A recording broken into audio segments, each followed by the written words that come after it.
Bueno, buenos días nuevamente. Entonces,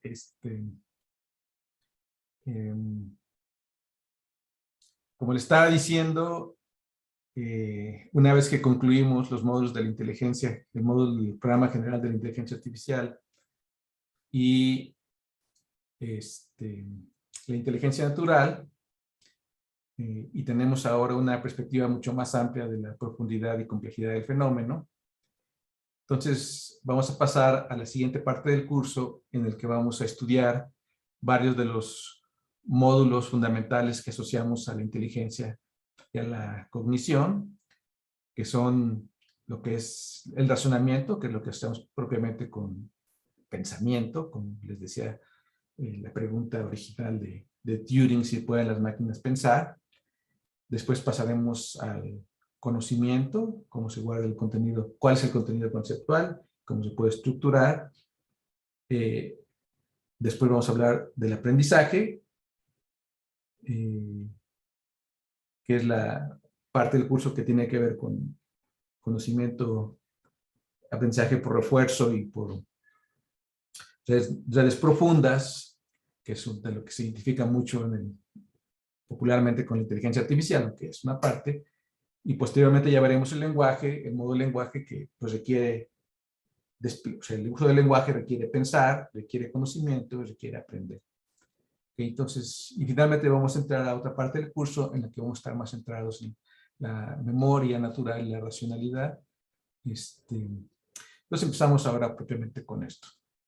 Entonces les comparto mi pantalla.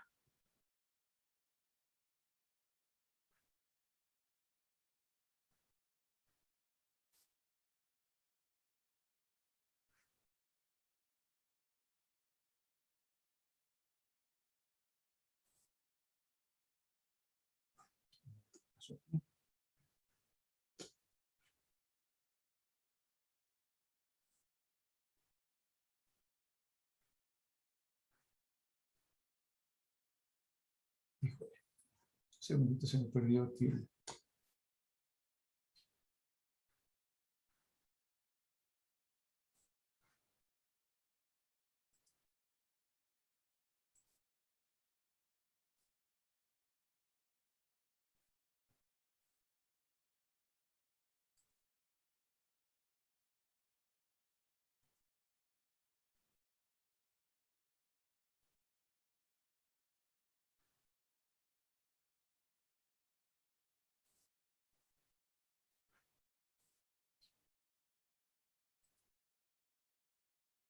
Ok. Entonces, empezamos el razonamiento y como les anticipaba, en la historia del pensamiento humano, me atrevería yo a decir, hay una historia del razonamiento con un conjunto básico, fundamental de tipos de inferencias que se han presentado históricamente y que tienen su reflejo en la historia de la inteligencia artificial. De hecho, cada una de estas inferencias o tipos de inferencias ha tenido un rol central en la inteligencia artificial en un momento dado dentro del propio desarrollo de la inteligencia artificial. Entonces, la primera es la inferencia deductiva, que es la que asociamos con la lógica proposicional, con la lógica de primer orden, con las nociones de prueba, de teoremas, etc. Que también es la primera históricamente. La segunda es la inferencia inductiva, que surgió mucho después, es mucho más reciente, y que plantea una forma fundamentalmente diferente a la inferencia lógica, y que de alguna manera Hume, el filósofo escocés quien la descubrió, pues la planteó como una alternativa a la inferencia tradicional en su momento, y muy poco tiempo después apareció la inferencia bayesiana o abductiva, que de hecho Bayes, o Bayes, la planteo como una respuesta a la inferencia inductiva. Y estas tres constituyen deducir, es la deductiva, inducir es buscarlas, es la aprender, y la inferencia bayesiana es buscar las mejores explicaciones de las causas ante la observación de los efectos. Y estas tres, como vamos a ver aquí, no solamente ocurren en el estudio científico, sino son parte de la inferencia cotidiana que hacemos los seres humanos todo el tiempo, que estamos en el tren de cosas de la vida y de pronto cuando algo no es como lo esperábamos, pues nos metemos en un tren de inferencia en que primero tenemos que pensar qué fue lo que pasó, después tenemos que decir qué decisión tomamos y después tenemos que hacer un plan para ejecutar esas acciones y de esa manera recuperar nuestro piso sobre el mundo. Okay. Y finalmente, la forma que me parece históricamente más reciente de inferencia, pero que también tiene una gran prominencia, es la basada en la teoría de juegos y relacionada con la toma de decisiones también, y con la maximización de la utilidad en la toma de decisiones. Bueno, entonces, en esta sesión vamos a dar una visión muy general de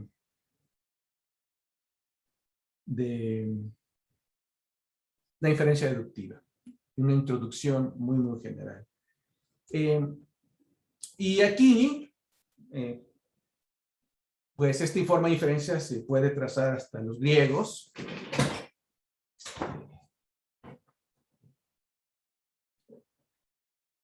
Incluso desde de los presocráticos, Pitágoras, etcétera.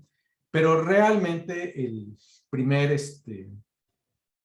primera estipulación formal del estudio de la lógica yo creo que se debe a Aristóteles, en la Lógica Nicomanea, que es un tratado en donde Aristóteles ya abordó el estudio de los silogismos y el razonamiento válido, pues de una manera bastante directa. Y cuando hablamos de cuestiones que son válidas, o sea, que se expresan a través del lenguaje, pues lo primero que podemos pensar son las tautologías. Las expresiones lingüísticas, las oraciones, que son necesariamente ciertas por su propia estructura. Entonces todos saben que el amor es el amor. Y es válido, ¿no? Alguno puede pensar en una situación en que esta oración sea falsa.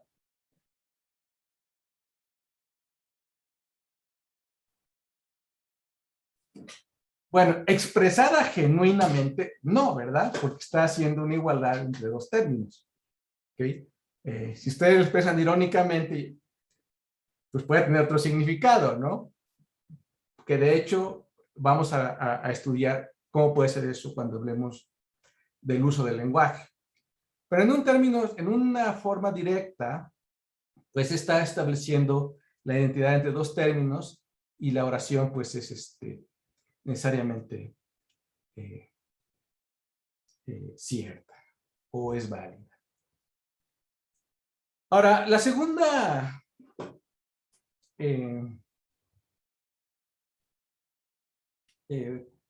situación en la que ocurre la noción de validez, pues es en los argumentos que empleamos todo el tiempo en el lenguaje natural. Y de hecho, en el lenguaje natural nosotros estamos siempre dando argumentos y tenemos conclusiones, y eso está completamente incorporado al lenguaje.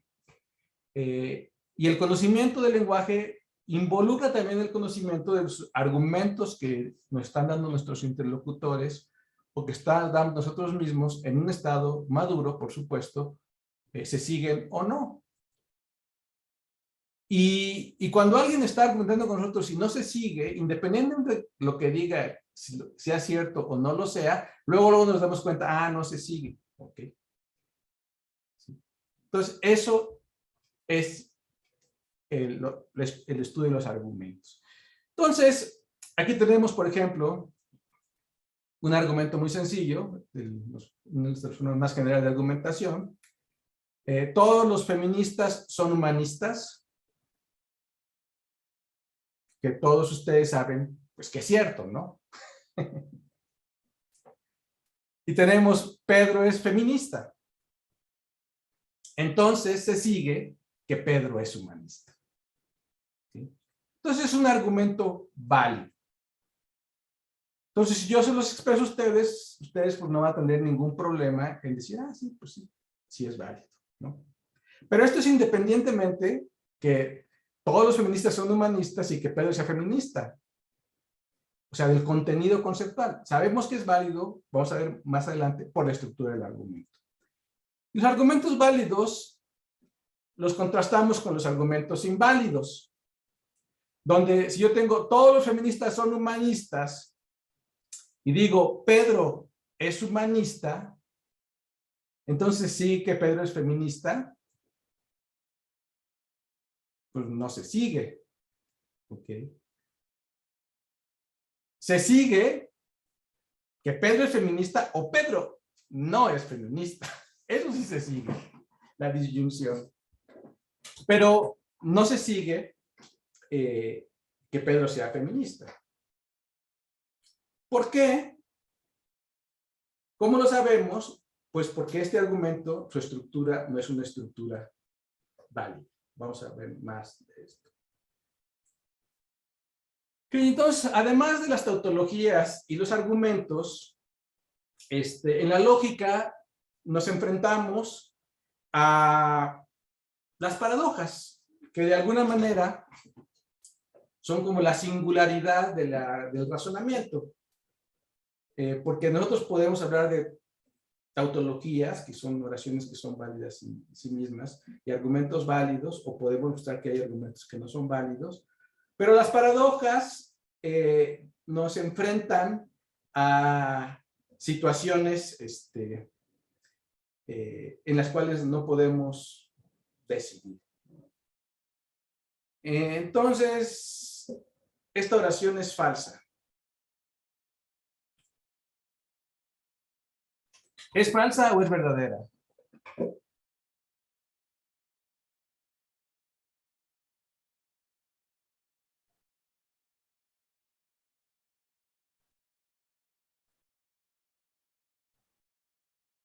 Pues si es verdadera, es falsa, y si es falsa, es verdadera, por lo que está diciendo la oración. ¿Sí se dan cuenta de eso? ¿Sí?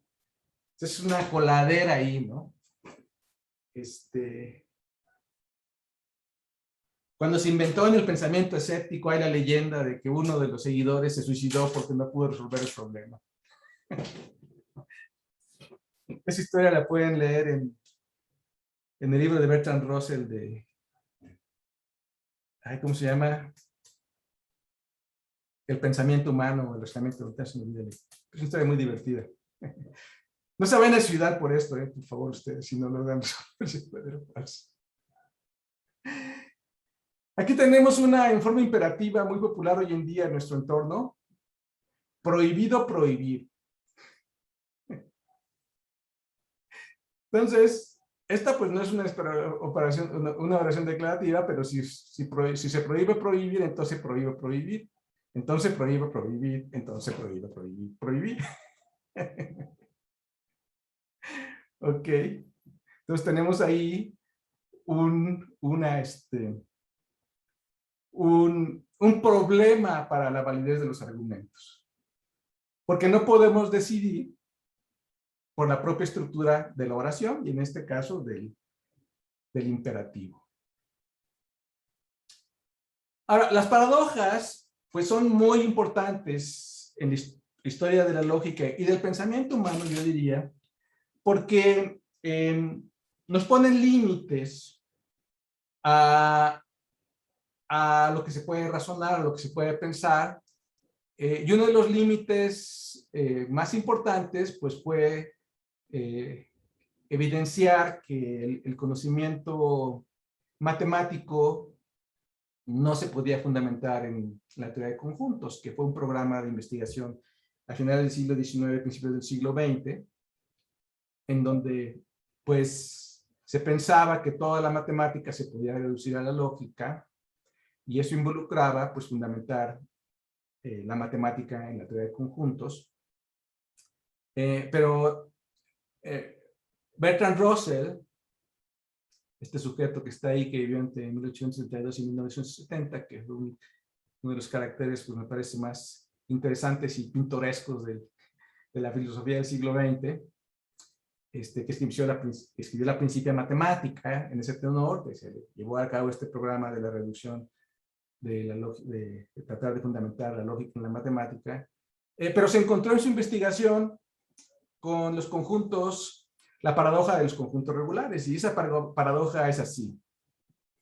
Definen ustedes un conjunto regular como aquel que no se contiene a sí mismo. Entonces, ¿cuáles son los conjuntos regulares? Pues los conjuntos regulares son el conjunto de todas las sillas, el conjunto de todas las mesas, el conjunto de todas las personas, el conjunto de todos los planetas, etc. ¿Ok? Entonces, los conjuntos, pues no se contienen a sí mismos. Porque el conjunto de todas las sillas, pues tiene cada una de las sillas que hay. Y el conjunto de todos los estudiantes contiene cada uno de los estudiantes. Entonces es un conjunto regular. ¿Ok? Entonces propuso Russell, sea R el conjunto de todos los conjuntos regulares. Se traten de pensarlo en su cabeza.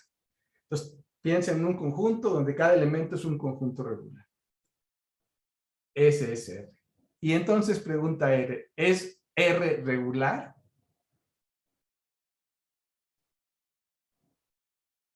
Entonces resulta que ustedes piensen, dicen, bueno, ok, sí es regular, entonces lo pongo con los conjuntos regulares, pero entonces se contiene a sí mismo, entonces no es regular.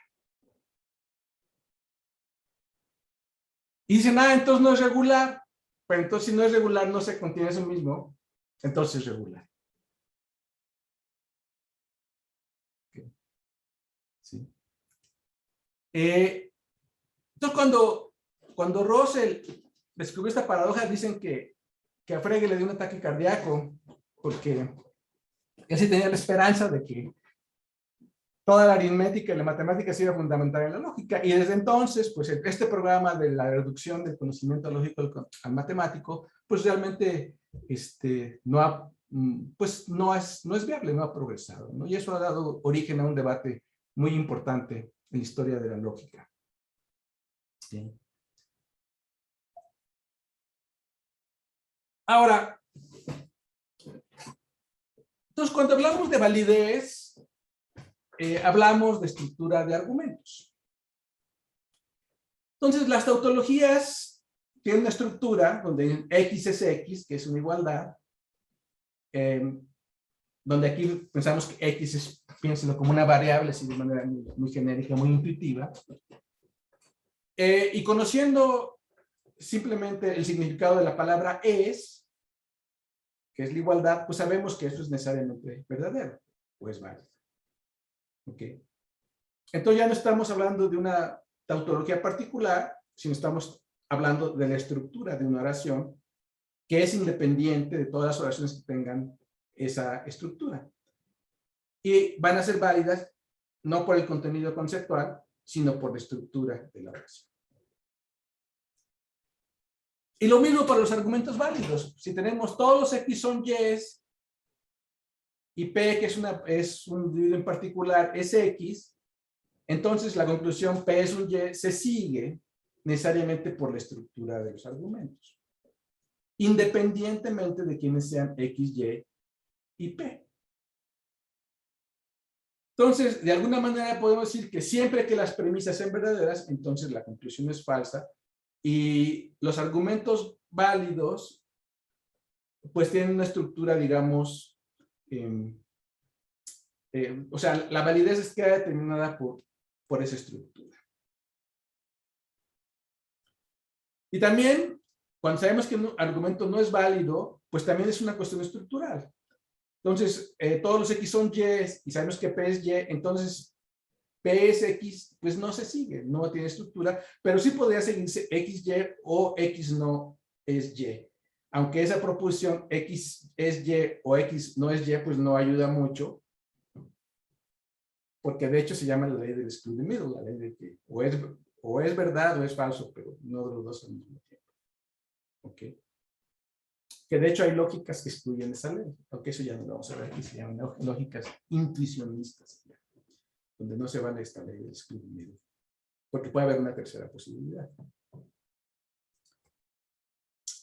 Entonces, la validez depende de la estructura del argumento. Y esto es independiente del significado de los términos o de las proposiciones involucradas, o decimos de su contenido conceptual. Y contenido conceptual, pues hablaríamos de los conceptos, ustedes pueden decir de manera general, o los que están en la mente, o los conceptos colectivos, sociales. Entonces, ahí hay toda una gama de amplias posibilidades que se quiere decir con el contenido conceptual, pero es el significado de los términos involucrados en el argumento, pues independientemente de esos significados.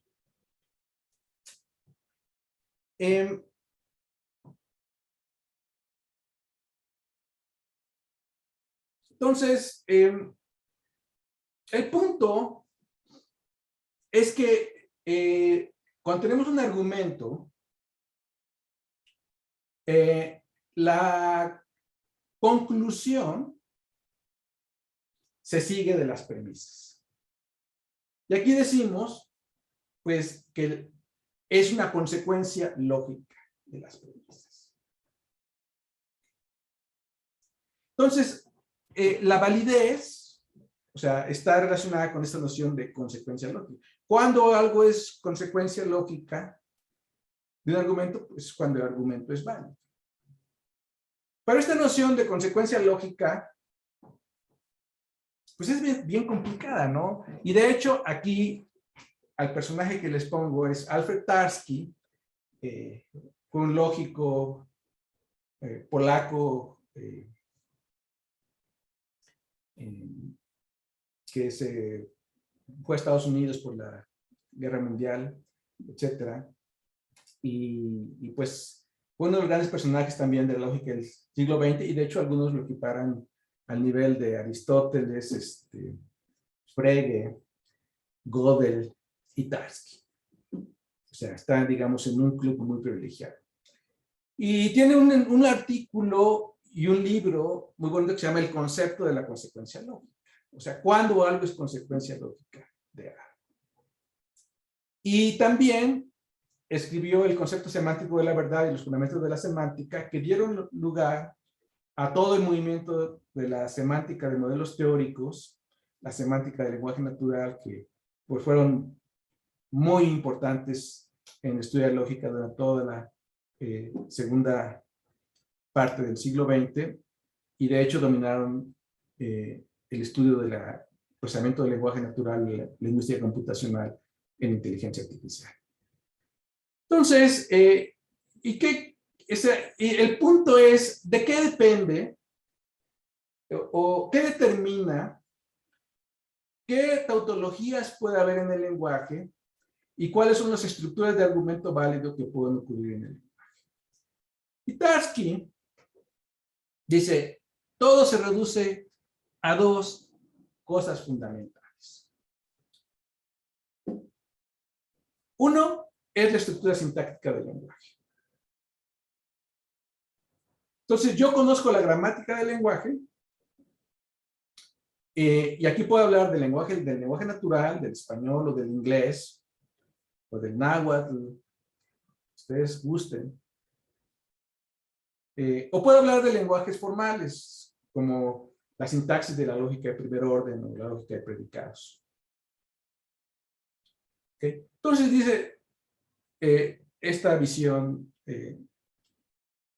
cuando tú fijas la gramática del lenguaje, es uno de los elementos que determinan todas las tautologías y todos los argumentos válidos que van a existir. Y la segunda parte es que dentro del lenguaje hay unas palabras que no tienen contenido conceptual, o sea, que no se refieren a conceptos usuales del pensamiento o no se refieren a conocimiento. sino tienen una función estructural. Y esas son las palabras o las constantes lógicas. Entonces, cuando se tiene la estructura del lenguaje, digo, la gramática del lenguaje, y se selecciona un conjunto particular de palabras o constantes lógicas que se les da un significado de antemano, que es un significado estructural, entonces esas dos cosas en conjunto, junto con la gramática, determina todas las tautologías y todos los argumentos válidos. Eso es súper bonito.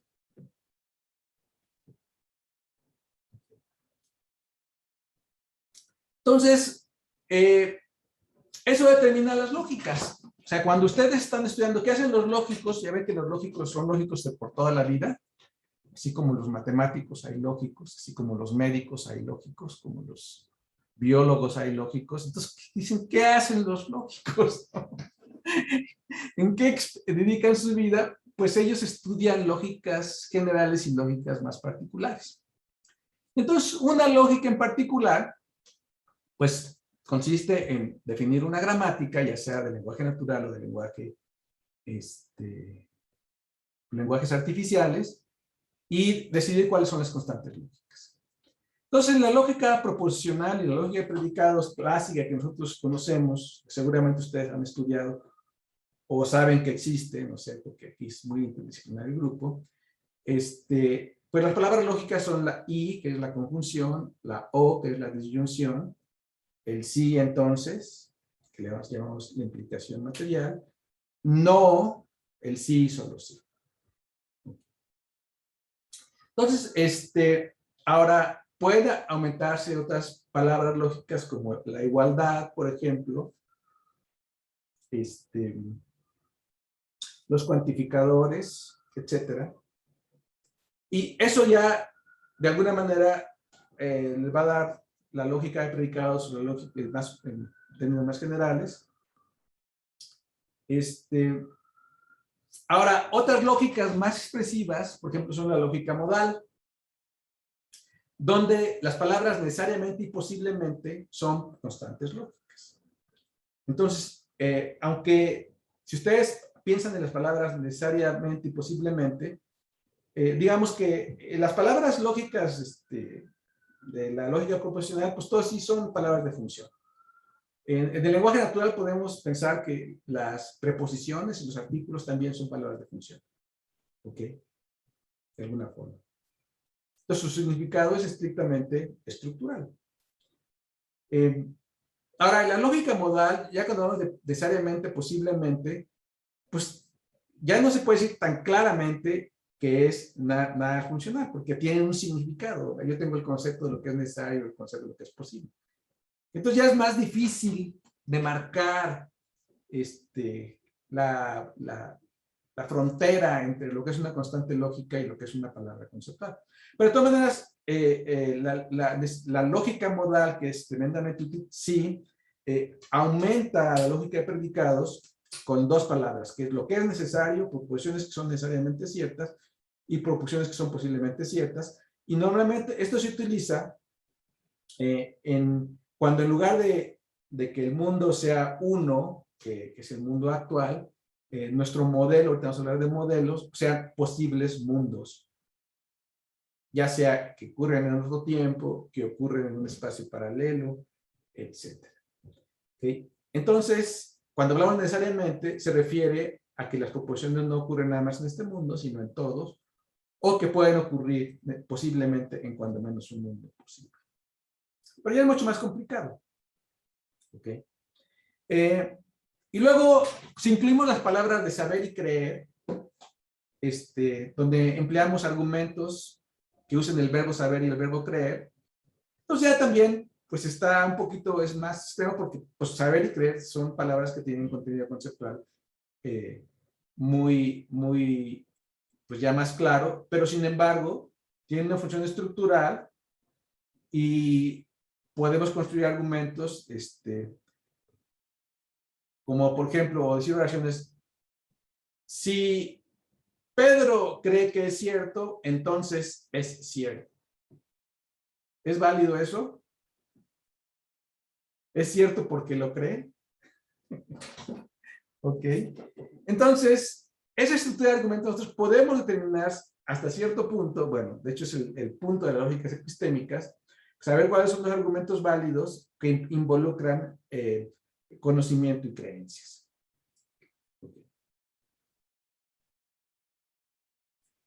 Entonces, cada lógica se estudia. Entonces digo, esta lógica, esta es su gramática y este es el conjunto de constantes lógicas.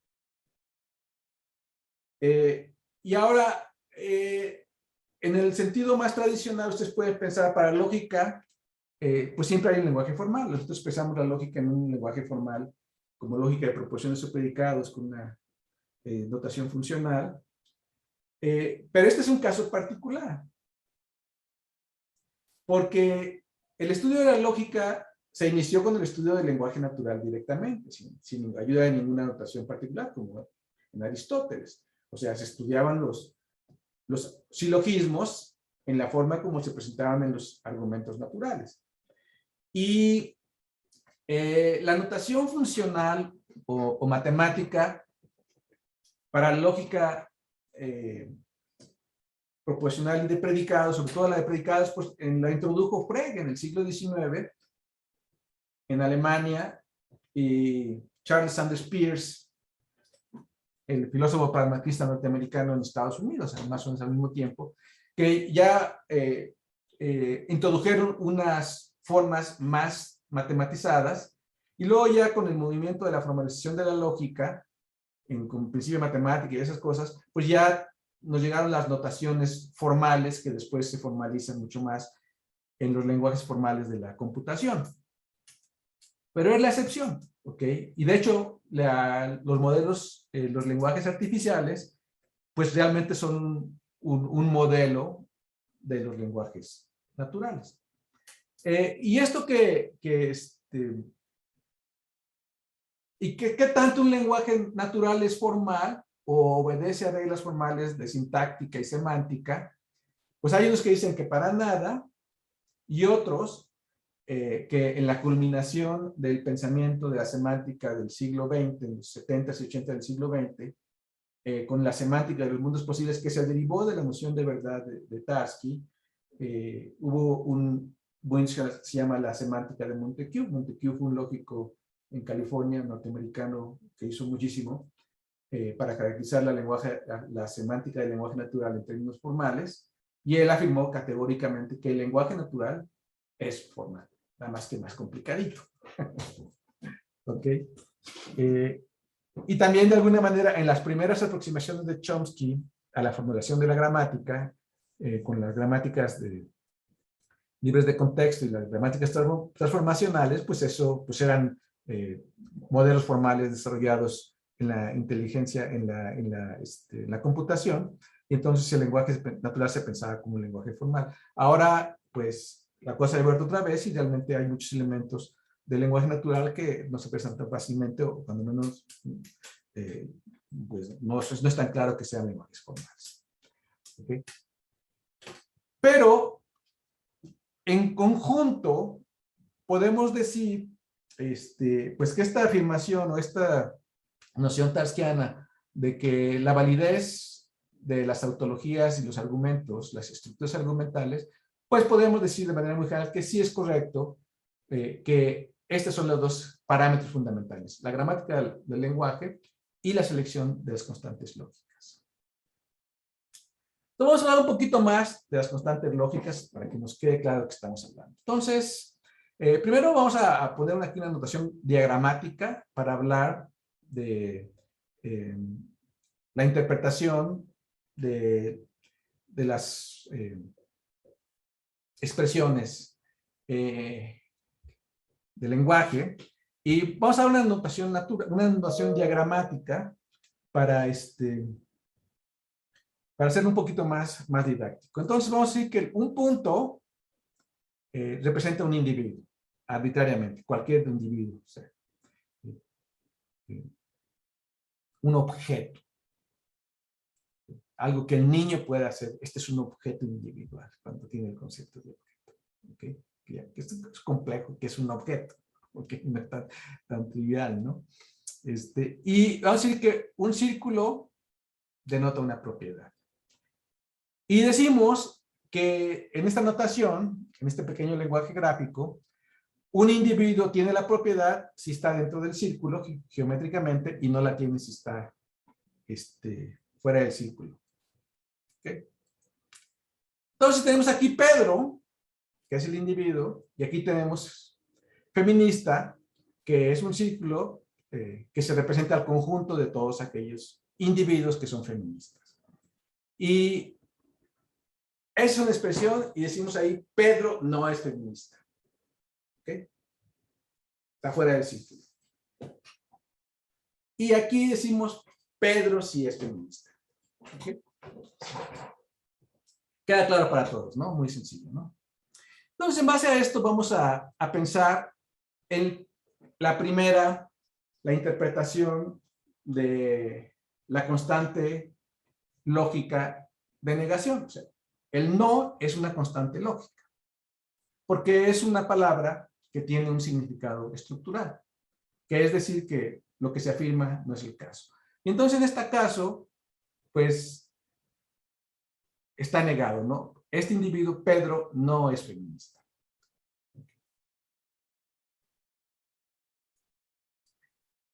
Ahora, la conjunción, o sea, el y, pues lo que representa es la intersección entre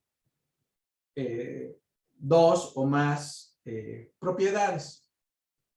Entonces, en este caso, ahí tenemos a nuestro sujeto Pedro,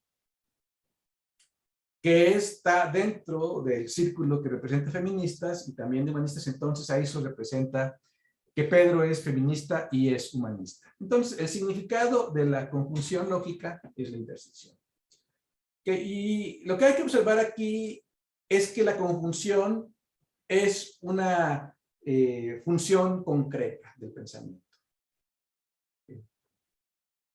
Entonces, la conjunción es concreta porque determina de manera perfectamente clara que ciertos individuos tienen las propiedades.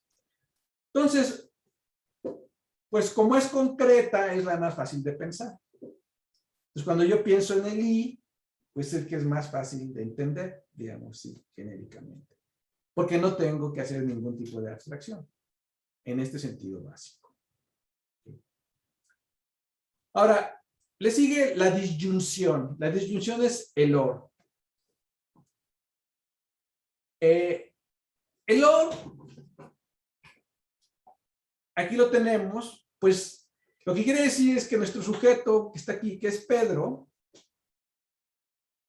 es feminista o es humanista, pero no sabemos muy bien cuál de los dos. ¿Okay? Entonces aquí le estoy poniendo más o menos en la frontera. Y el punto de la disyunción es cuando tenemos dos proposiciones que están en disyunción. Sabemos que una o ambas son verdaderas, pero no sabemos cuáles. Entonces, eso es, en algún sentido, la forma de abstracción más básica. Hacer la disyunción entre dos términos. ¿Sí? Entonces, pensar con disyunciones resulta que es más complejo que pensar con conjunciones. Porque uno en la memoria tiene que entretener las dos posibilidades y tiene que actuar sin saber, sabiendo que el conjunto es verdadero, pero no cuál específicamente es la que lo hace verdadero. Y la implicación material en nuestra acción diagramática, pero de manera más general, representa a la relación de inclusión.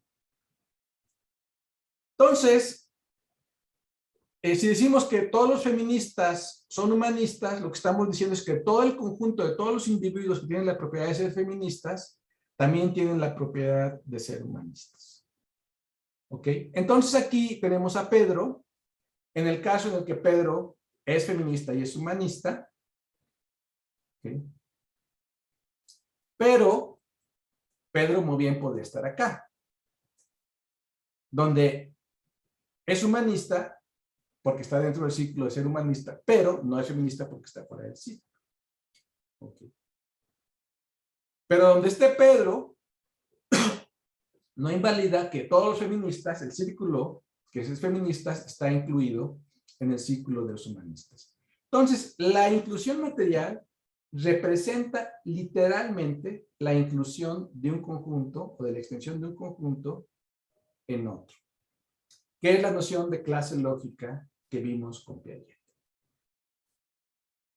Vamos a ver un poquito más claro. Supongo que tenemos dos botellas, ¿ok? Y las tenemos ahí, digamos,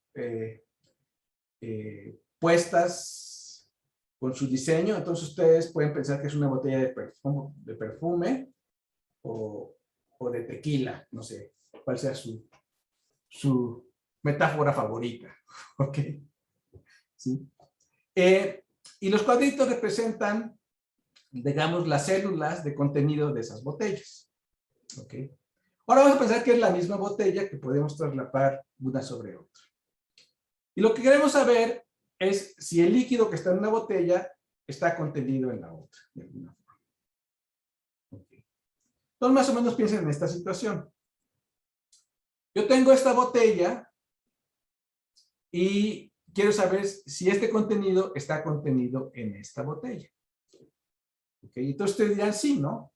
O sea, si lo pueden imaginar, piensen que es la misma botella y simplemente queremos ver que el lado izquierdo, el contenido del izquierdo, se puede incluir en el contenido del lado derecho. Okay. O piensen como una función de que teníamos cierto nivel en el del lado derecho, digamos que teníamos hasta aquí, y luego le vaciamos el contenido que está acá, y entonces ya este sube el nivel está acá. ¿Okay? Entonces, pensemos en esa relación de contención. ¿Ok? Pues tienen que hacer esta pequeña abstracción. Ahora, hay tres tipos de situaciones. Tenemos la situación que en esta parte de la botella, el contenido de esta botella está en esta botella. ¿Ok? Ahora, tenemos aquí células que en esta botella ya son vacías, pero que en esta botella están llenas. Y tenemos la situación de que hay células que están vacías aquí y también están vacías acá.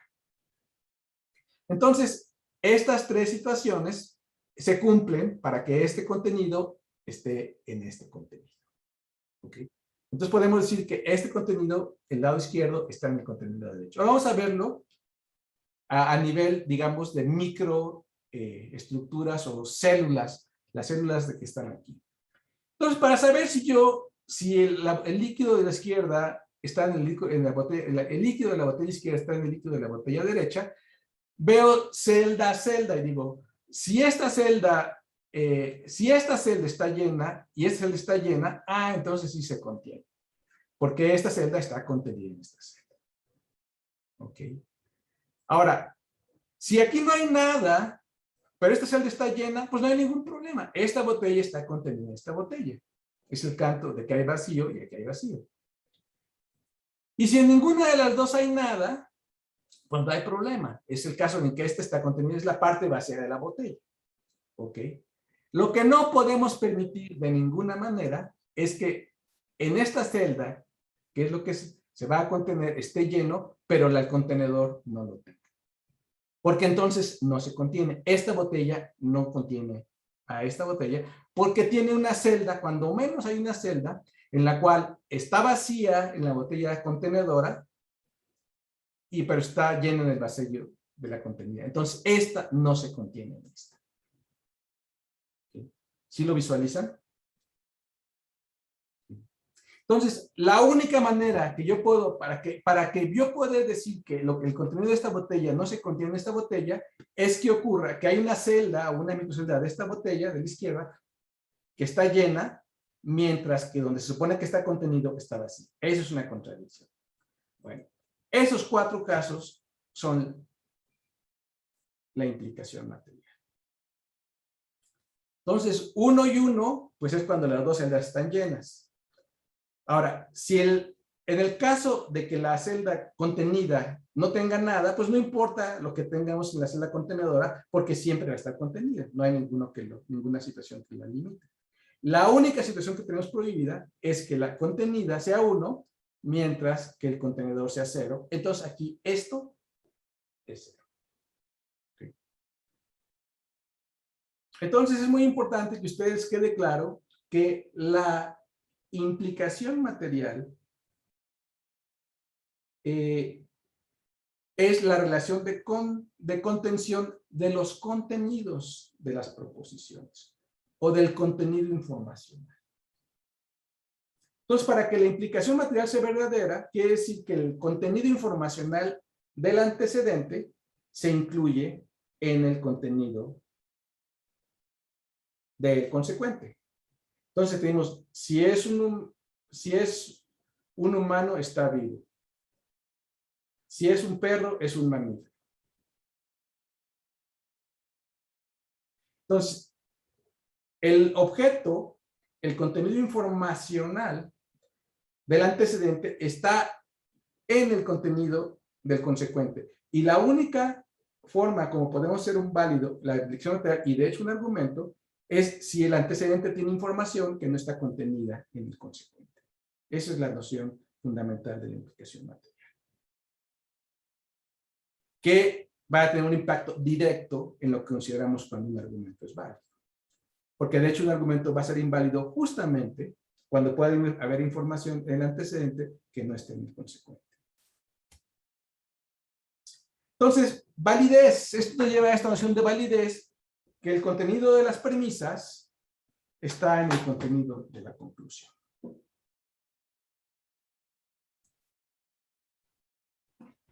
Y con esto llegamos al objeto del estudio de la lógica de todas las lógicas. Entonces, el inmediato es poder determinar si un argumento es válido. A mí me da un argumento y veo si es válido. Entonces, requiero un método o un algoritmo, si ustedes quieren, en el caso que se pueda aplicar esto de manera completamente general. Y que sea válido el método quiere decir que efectivamente funciona, que el método es correcto. Que el método que yo empleo para ver si el argumento se sigue es correcto. Entonces, si ese método me produce esa garantía, digo que el método es válido. ¿Okay? Entonces, toda lógica debe tener un método para determinar la validez de un argumento en particular. Y el segundo punto que es esencial es si el método funciona para todos los argumentos que se puedan expresar en ese lenguaje gracias a esa gramática, que es la completa. Entonces, tengo un método, si funciona, es correcto, ok. Entonces, siempre que lo aplique, yo sé que me va a funcionar. Eso es válido. ¿Verdad? Cualquier argumento arbitrario, aplico el método y el método me dice es válido, ok. No es válido, ok, pero sé que siempre funciona. Pero una pregunta muy diferente es si lo puedo aplicar para todos los argumentos. Porque puede que el método nada más esté diseñado para argumentos con cierta estructura y haya otros que no pueda decir.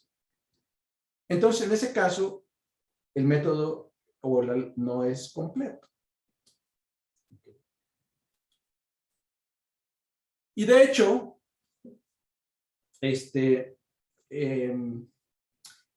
la notación es soundness, de validez, el método es válido o sound, si permite determinar si un argumento es válido para cualquier argumento que se someta, es completo, que es la noción de completeness, es decir, se aplica a todos los argumentos. Para hablar de completeness o de completez, pues primero que nada lo que yo tengo que hacer es hacer un censo de todos los argumentos. Tengo que determinar cuál es el conjunto universal de todos los argumentos. Para poder hablar de completo, pues primero tengo que diferenciar, establecer claramente quién es ese conjunto. Entonces, el primero, el método lo puedo hacer para un argumento, para el segundo y 3, para el 4, etc. Entonces, ahí no tengo que saber cuáles son todos los argumentos necesariamente. Pero cuando ya hablo de completez, entonces, pues, primero que nada tengo que hacer ese censo, poder decir, este es el argumento 1, este es el argumento 2, etcétera, etcétera. Los tengo que poder enumerar y luego tengo que ver que el método funciona para cualquier argumento de enumeración. Y la tercera propiedad esencial del sistema lógico es si es decidible. Es decir, y decidible quiere decir que siempre puedo saber. ¿Okay?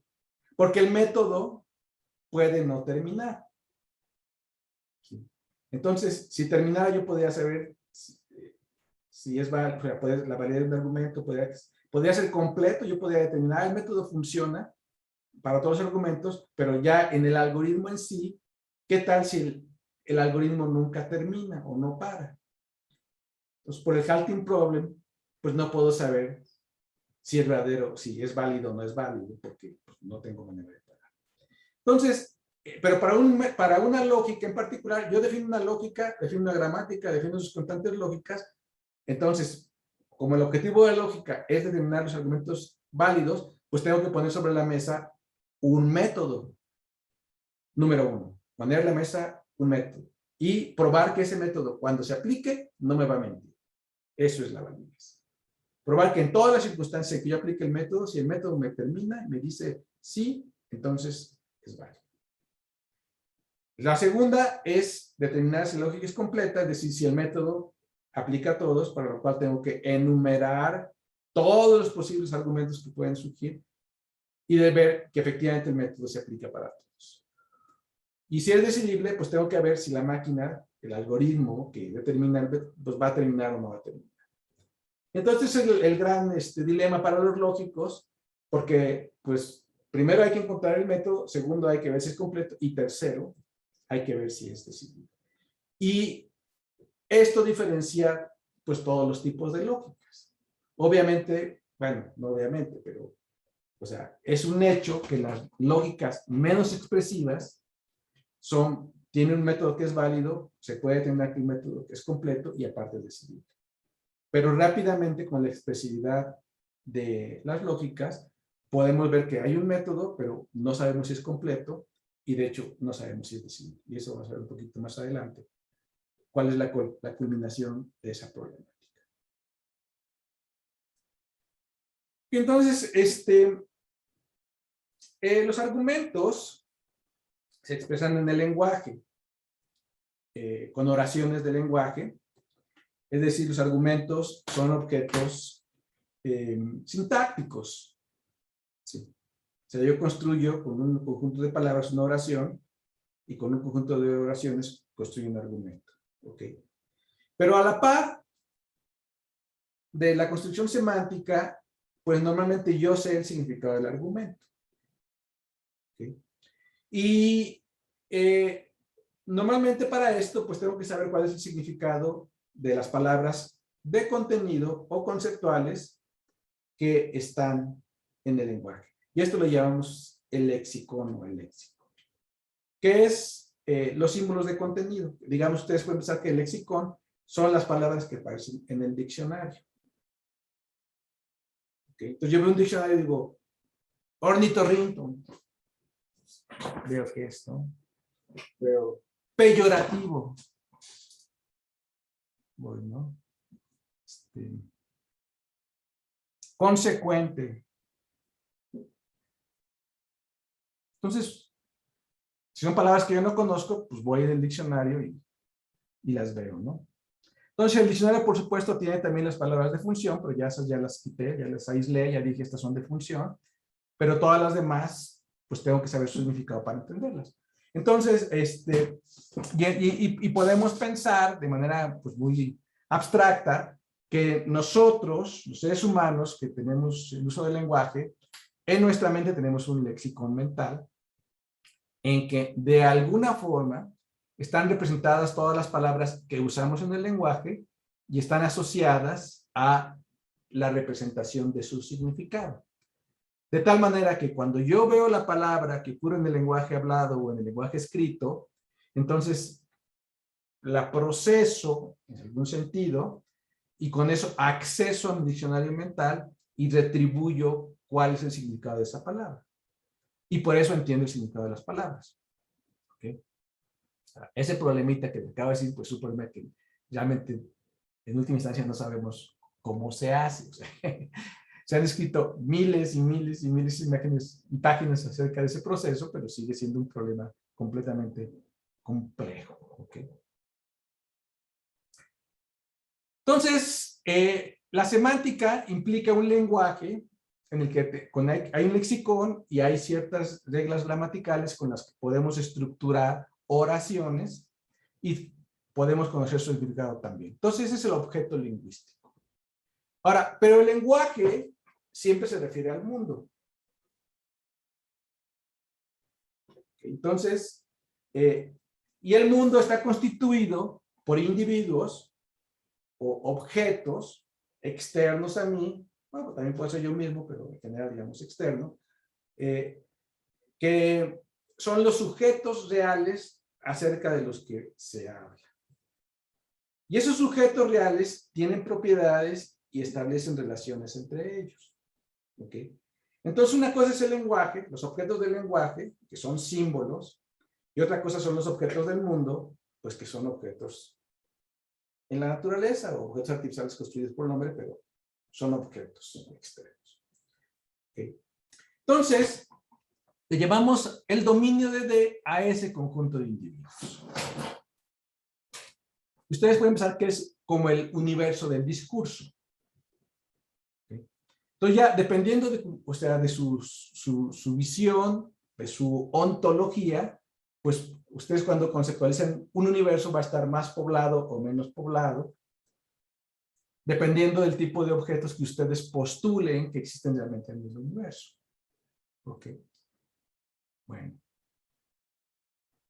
Y que de hecho tiene que ver con la rasurada de Occam, porque si tenemos dos teorías que postulan que hay diferentes conjuntos de individuos, Occam recomienda utilizar el universo más pequeño por cuestiones de practicidad. Si todo lo demás es exactamente igual. Entonces se refiere al dominio, o sea, no al conocimiento, sino al dominio que postulamos que es el objeto del que estamos hablando.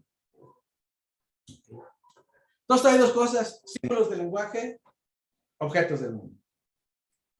Y en el estudio de la semántica se define la función de interpretación como aquella función que asocia a cada símbolo del lenguaje un objeto en el mundo,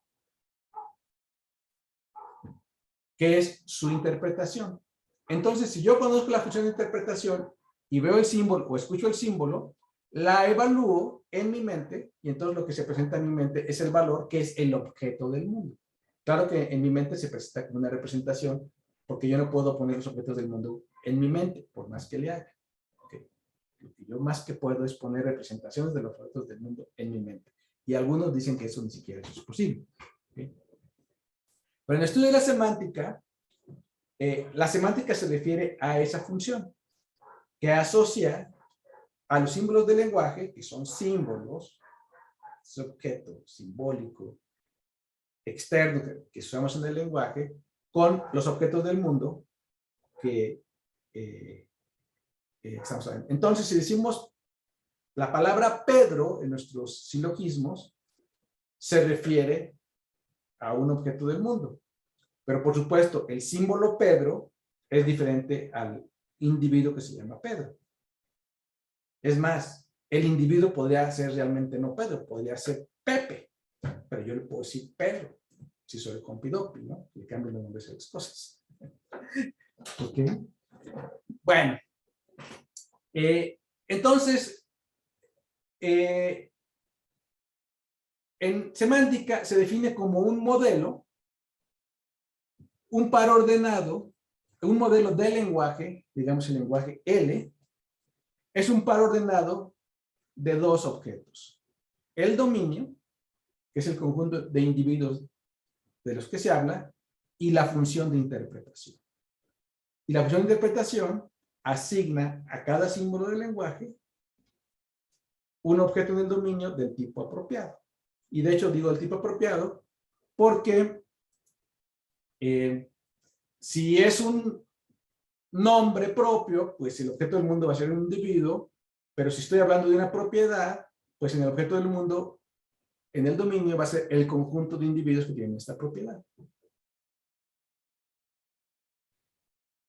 Y en última instancia, ¿qué es un lenguaje? Pues un lenguaje es simplemente un conjunto de símbolos.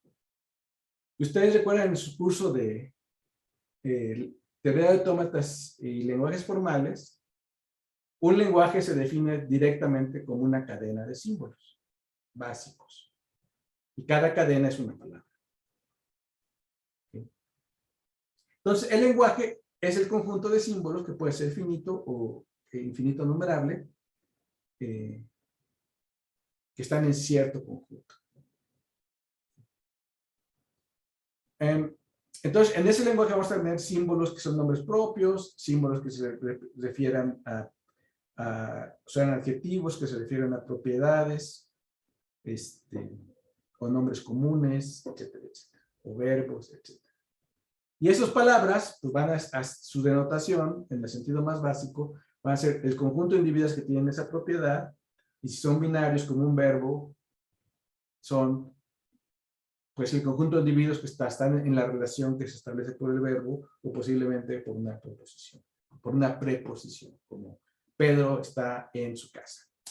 ¿Okay? Entonces, en el lenguaje tenemos el lexicón, que es el conjunto de palabras que llevamos de contenido, porque están asociadas a un significado que hemos puesto en el diccionario, o que tenemos en el diccionario mental, pero además también tenemos las palabras de función, que son las palabras que nos van a articular la estructura, los argumentos. Y el lenguaje es simplemente la unión de todos los símbolos. ¿Ok? Y por supuesto, el lenguaje, o sea, los símbolos que están en el lenguaje, pues es el eslabón más básico de lo que llevamos la expresividad. ¿Qué es aquello que se va a poder expresar con el lenguaje? Pues lo más básico es, pues, cuáles son las palabras o las cadenas de caracteres que están en ese conjunto. Entonces, un lenguaje es un conjunto de palabras. Ahora vamos a hacer un modelo. Vamos a poner un modelo. En este modelo voy a poner, de hecho, en el modelo nada más incluimos las palabras de contenido, porque las palabras de función están ya, digamos, definidas por separado, aunque de hecho hay aproximaciones en donde también se generaliza y las palabras de contenido también se ponen en la parte del lexicón, nada más que tienen su interpretación, es una función asignada de antemano, de una vez y para siempre. Entonces vamos a poner que es el lenguaje que tiene tres palabras: Pedro, feminista y humanista. Estas son las palabras del lenguaje. Y están en un conjunto. ¿Ok? Y como ven, los pongo en itálicas para referirme a que estoy hablando del símbolo en sí. Cuando yo hablo de lenguaje, no hablo de los significados de los símbolos, sino hablo de los símbolos en sí. ¿Ok? Entonces eso aquí lo resalto con itálicas. Pedro, feminista, humanista, son las palabras en sí, independientemente de su significado. ¿Okay? Ahora, y en el conjunto D, voy a tener un universo cuyo único individuo es Pedro. ¿Ustedes conocen universos en los cuales nada más hay un solo individuo? Bueno, es el universo del egocentrismo total. Cuando me pongo yo como el único objeto del dominio. Okay. No sé si les ha tocado que pase. Bueno. Entonces, ¿cómo funciona la función de interpretación? Entonces, la función de interpretación asigna a cada palabra o cada símbolo del lenguaje su interpretación, y aquí vamos a asignarla. Entonces voy a decir que I de Pedro, o de Pedro es el argumento, o el objeto del dominio, es Pedro. Y como ven aquí, Pedro no lo puse en itálicas. A Pedro lo puse en texto sin itálicas. ¿Ok? ¿Y por qué lo puse en el texto sin itálicas? Porque cuando yo uso el lenguaje de manera normal, cuando yo escribo en un texto, las palabras, cuando no tienen ninguna marca, no están en itálicas, ni están en bold, ni están entre comillas, ni están en nada. Normalmente, cuando uno interpreta, no piensa en la palabra, sino piensa en la referencia de la palabra. Entonces, cuando yo estoy leyendo y digo una frase, Pedro es feminista, entonces yo como lector estoy haciendo una función de interpretación, no pienso en la palabra Pedro feminista, sino pienso en su interpretación. ¿Ok? Y cuando yo lo marco, en cuestiones de uso del lenguaje, cuando yo pongo algo entre comillas, lo pongo en itálicas, normalmente lo que quiero decir es, cuando veas esto así, no pienses en el significado, sino piensa en los símbolos en sí. Me estoy refiriendo a los símbolos. Entonces, yo lo marco aquí con los itálicas para referirme directamente a los símbolos. Y en el dominio pongo Pedro, porque es cuando estoy haciendo el uso normal del lenguaje. Entonces voy a poner un modelo particular. Voy a decir que Pedro se refiere a Pedro. La interpretación de la palabra feminista es el conjunto vacío. No hay nadie que sea feminista. Y la palabra de humanista es el conjunto que incluye nada más a Pedro. Si se dan cuenta, este es el concluso.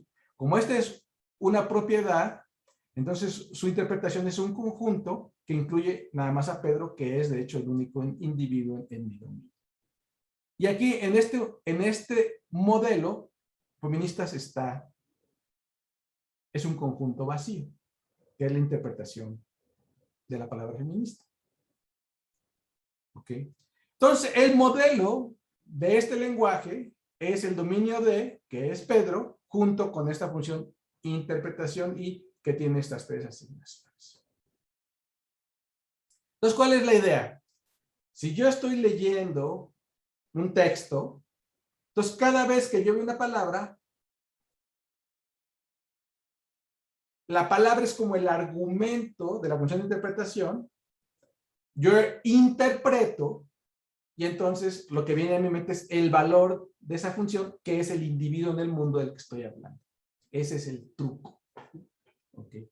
Esa es la forma de la definición de funcional del lenguaje, que me parece que se debe originalmente a Frege, y posiblemente también a Charles Sanders Peirce, que es la forma de expresar el lenguaje funcionalmente. Esto está muy bonito porque ya I es una función en el sentido matemático, de símbolos al mundo. Y el modelo, pues aquí agrupa esto. Ahora, ¿cuántos modelos posibles hay para un lenguaje? Pues muchísimos, ¿no?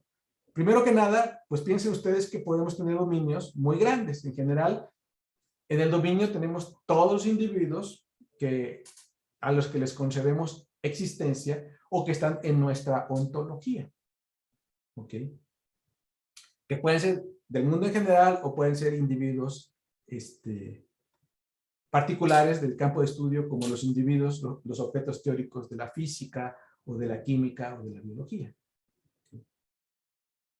Entonces, si ustedes piensan en todos los modelos, pues va a ser, depende de cuántas formas podemos construir la función de interpretación.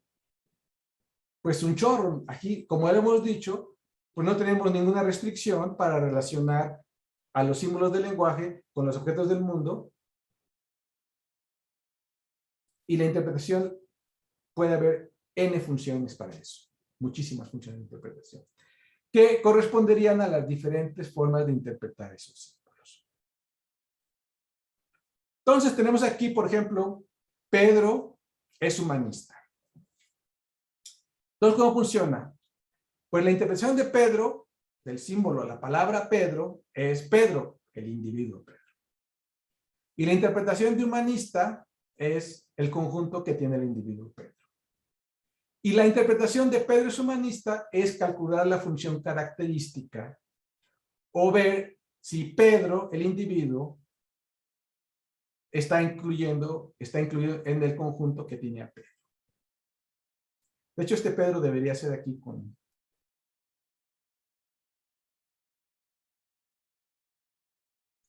minúsculas.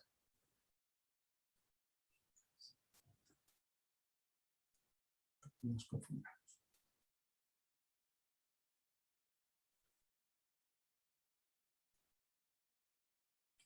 ¿Ok? Y por otro lado, ¿cómo interpretamos la oración Pedro es feminista? Pues la interpretación de Pedro es otra vez Pedro, pero la interpretación de humanista es el conjunto vacío. Entonces, Pedro no pertenece al conjunto vacío, y entonces la oración es falsa. ¿Okay? En relación a este modelo en particular, pero esta relación podría ser verdadera en relación a otro modelo. Ahora, ¿cómo interpretamos la oración? Si Pedro es feminista, es humanista. Entonces, aquí tenemos dos proposiciones. Pedro es feminista y Pedro es humanista. Entonces, ya vimos que Pedro es feminista es falso. Lo vimos aquí. Pedro es feminista es falso y Pedro es humanista es verdadero. Entonces, aquí tenemos la interpretación de la oración Pedro es feminista es falso. Y la interpretación de Pedro es humanista es verdad. Entonces, vemos en nuestra tabla de la implicación material y vemos que si el antecedente es falso y el consecuente es verdad, entonces toda la oración es verdad. La implicación es verdadera, aunque su antecedente sea falso. ¿Ok? Porque simplemente no se viola la condición de que hay información en las premisas que no está incluida en la conclusión. Y si evaluamos, si Pedro es humanista es feminista, entonces la interpretación de Pedro es humanista es verdadera, que es 1, pero Pedro es feminista es falsa, es 0. Ah, entonces sí, aquí, en este caso, en relación a este modelo, la oración es falsa. Pero nada más en relación a este modelo. Se dan cuenta que yo no estoy asignando la verdad o falsedad de las oraciones en relación a ese modelo, pero hay muchos modelos posibles.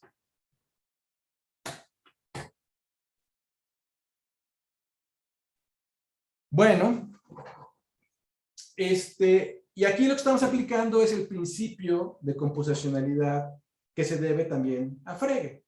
Y lo que dice Frege es la interpretación del todo, en este caso puede ser de una oración, pero vemos que también puede ser de un argumento, es función de la interpretación de las partes y su modo de composición gramatical. Entonces aquí básicamente lo que está diciendo Frege es, cuando definimos un modelo, claro que la noción de modelo se introdujo después, él no lo dijo con modelos, pero dice, cuando tenemos siempre la interpretación básica, que está dada. Cuando yo tengo mi lexicón o mi diccionario mental, ahí tengo la interpretación básica. O es la asignación básica de significados que doy a los conceptos más primitivos, a las palabras más primitivas. Y los compuestos, como las oraciones, o las partes de las oraciones, se componen a partir de la interpretación de los símbolos básicos y de la forma como se van combinando hasta llegar a la interpretación del todo, que es lo que acabamos de hacer. Y esto lo escribió Frege en una que se llama Über Sinn, creo que se pronuncia Bedeutung, o Bedeutung, que es, en inglés es on sense and reference. En español sería significado y sentido. Okay. Que es súper importante para la semántica formal. Ahora vamos a ver para los argumentos y decimos, allá no tenemos una oración, o sea, ahorita interpretamos la oración, el condicional por medio del principio de computación, pero vamos a ver cómo funcionan de los argumentos. Supóngase que tenemos ahora la oración, los feministas son humanistas y asumamos que es verdadera. Es nuestra lógica, vamos a hablar de una lógica proposicional, que es una proposición verdadera. Todos los feministas son humanistas.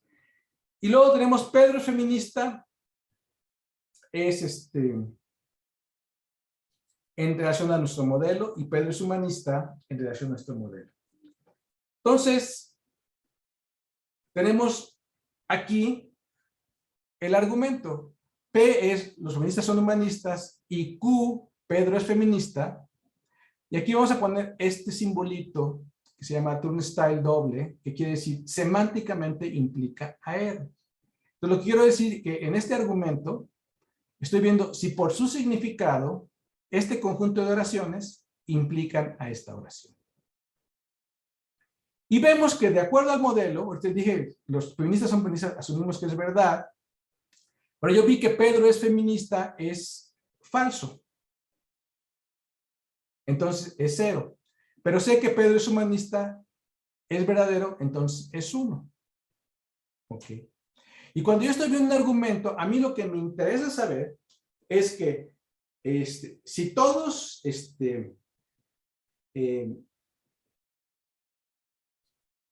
los argumentos, con la conclusión de los argumentos en conjunto, implica a la conclusión. Y aquí vemos que no, porque la conjunción del primer argumento con el segundo es 0, entonces 0 implica a 1. ¿Ok? Entonces, la conclusión de los argumentos no es falsa, pero la conclusión es verdadera. Entonces, tengo un argumento de la forma 0 implica 1. ¿Es válido o no es válido? Bueno, no válido, sino ¿es verdad o no es verdad? Pues sí, no hay ningún problema. Porque 0, si 0, 1 implica a 1, entonces no estoy violando ningún principio. Simplemente no es nada informativo, pero no estoy diciendo que los antecedentes contradicen al consecuente en relación a este modelo. Ahora, pues, si tengo ahora el argumento, los feministas son humanistas y Pedro es humanista, es Q, y R es Pedro es feminista, entonces ahora tengo que, la pregunta es, el argumento P con Q implica R, y aquí veo que ambos son 1, Pedro es humanista, pero R, Pedro es feminista, es 0. Entonces, en este caso, la conclusión de los argumentos es 1, es decir, los argumentos se satisfacen en el argumento, las premisas se satisfacen al mismo tiempo que la conclusión 0 no satisface. Entonces aquí tengo que los antecedentes son 1 y la consecuencia es 0 y esto es falso. Entonces, este argumento es falso en relación a esta interpretación particular. Entonces, en general, yo tengo la vía semántica para poder determinar si los argumentos son verdaderos o no. ¿Okay? Entonces, ¿y qué pasa para las tautologías? Yo digo, la verdad es la verdad. ¿Cuál es la estructura de ese argumento? Pues la verdad es la verdad, es una consecuencia sin antecedentes, sin premisas. Es decir, el conjunto vacío implica a T, pues sí, 0 implica 1, estamos aquí, no hay ningún problema. ¿Ok? ¿Por qué? Porque es una oración verdadera que no se soporta absolutamente ninguna premisa. Es una tautología. Y como nunca puede ser falsa, pues entonces siempre va a ser 1. Pero yo puedo tener otras oraciones como el agua es roja, como la consecuencia del argumento vacío, pues no hay ningún problema, ¿no? O sea, el agua es rojo puede ser verdadero o puede ser falso. Pero en ambos casos se está soportando en nada, y si lo pongo como conclusión, ya sea que tendría el caso de 0 implica 1 o 0 implica 0, en ambos casos no hay ninguna contradicción. Entonces, en relación a ese modelo, o sea, todos los modelos, pues no hay ningún problema cuando yo afirmo algo. ¿Ok? El problema de la validez se reduce entonces a investigar cuando las premisas tomadas en conjunto son falsas al mismo tiempo que la conclusión es verdadera. Y aquí viene el punto de Tarski. Un argumento es válido cuando es verdad para todas y absolutamente todas las interpretaciones. Entonces, ¿qué tengo que saber para hacer esto? O sea, ahorita le dimos la interpretación más sencilla que se me pudo ocurrir para poder explicar a ustedes esta noción de interpretación. ¿Ok? Con un dominio muy pequeño y un lenguaje muy pequeño. Entonces, ¿cuándo es un argumento válido? Y este es uno de los puntos centrales de la noción de la consecuencia lógica de Tarski, es que el argumento es válido cuando es verdad para todas las interpretaciones. Para todas las funciones de interpretación entre símbolos del lenguaje y objetos en el dominio, depende de sus tipos. Si para todas yo las cuento exhaustivamente y pruebo para todas ellas, y resulta que siempre es verdadero, entonces digo que mi argumento es válido.